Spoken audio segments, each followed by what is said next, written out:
This episode is brought to you by Indie Film Hustle TV, the world's first streaming service dedicated to filmmakers, screenwriters, and content creators. Learn more at indiefilmhustle.tv.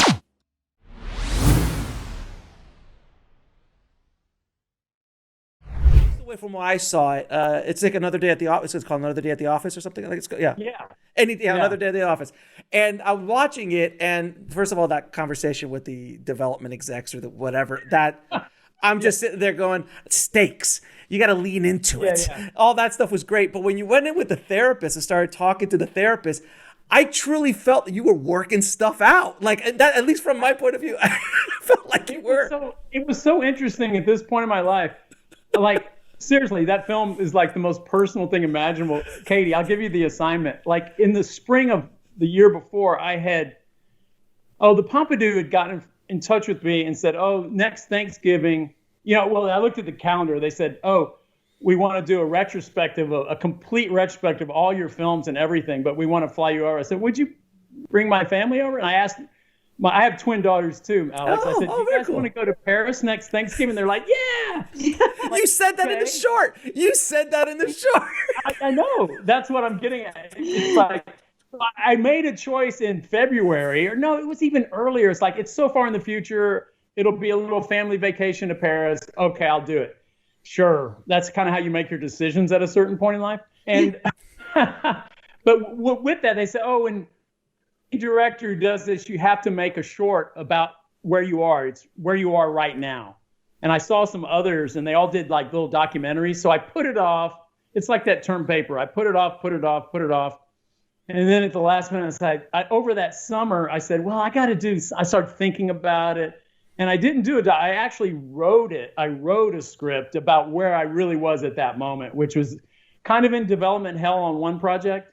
And, with feedback that was annoying, my transcendentalist thing. And then a visit, because I had kind of been diagnosed informally for ADHD, which once I really got into that, it explained a lot of it explained me to myself to some degree. Right.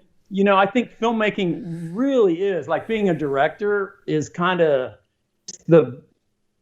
it's the territory for like, okay, let's go on the spectrum. ADHD, Asperger's, full-blown OCD. You do well. Those you can hang out in film because it's that. I have ADHD. Of course I do. You are able to sit and focus like I've never met. That's one of the ADHD things is a deep, absolute focus on a very limited amount of things. Like, okay. Yeah, that's what I found out. Like I was a really mediocre student because my brain couldn't process. It was thinking. So, me too. Yeah, but I did have my one gift, and that's what came out in this therapy session. She goes, you took a test, and so I really just wrote it like a short. So I'm an actor in a movie. It's all scripted, but it looks like kind of a documentary. But what I love about it, let me interrupt you. But what I love about it is when you're talking to the studio execs, you're like feeding horses and doing stuff on the farm, and you have your earbuds on, and I'm just like, that's just so brilliant. It's so brilliant. Like with the one line, I think it was just the one line you said that it just rang so true. One line that you said that they said to like, if that thing is not in there, I think it was something like, if that line's not in there, if that part is not in there, why no one's going to miss it. We wouldn't miss it. Yeah, and then you said, if we didn't make the movie, no one would miss it either, which was just the best comeback line ever. I was like, yes. That's so great. I'm stealing that in the next meeting I have with studio execs. I'm like, that's amazing. That's kind of like...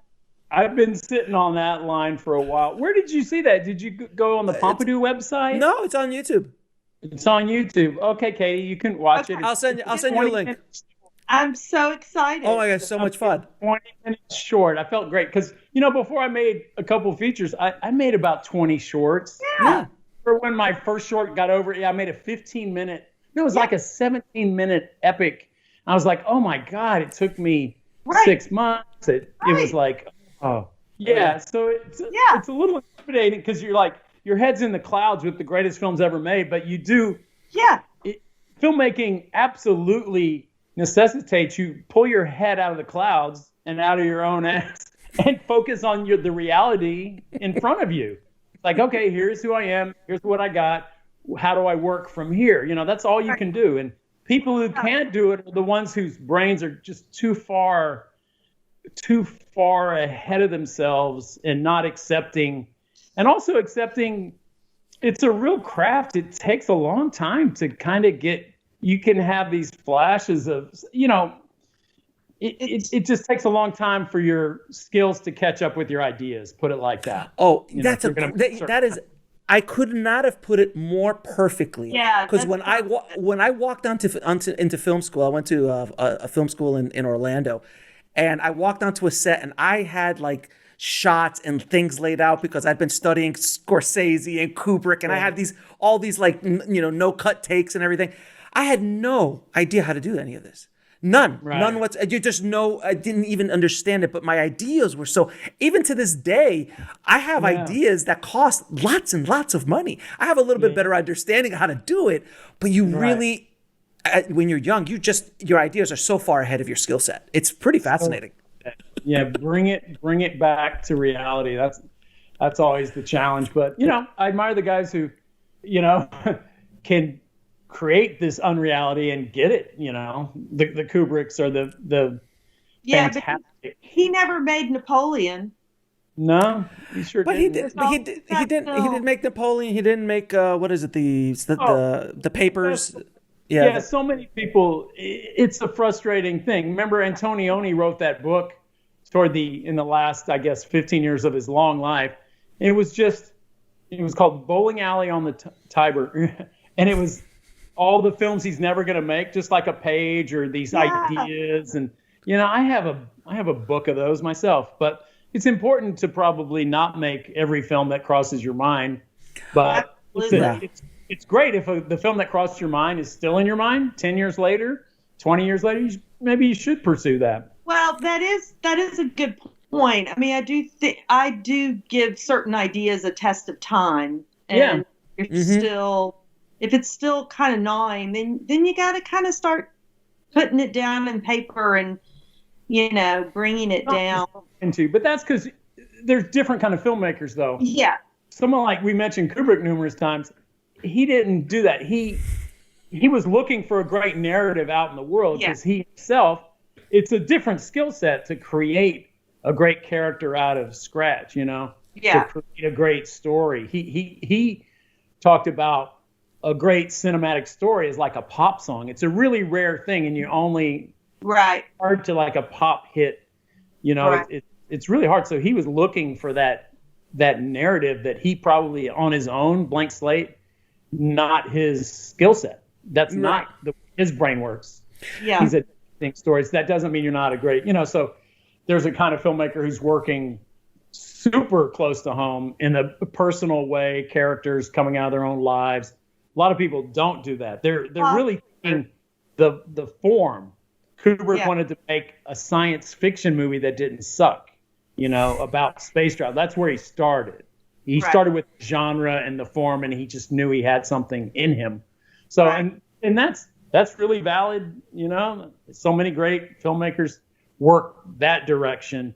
I think the indie world, by nature, we all work the other direction. Well, you work more like Fassbinder, where Fassbinder wanted to make sure that what he experienced actually did experience the emotion of it. So then he would, create from there. Now, I wanted to watch the rest of this interview. Head over to indiefilmhustle.com.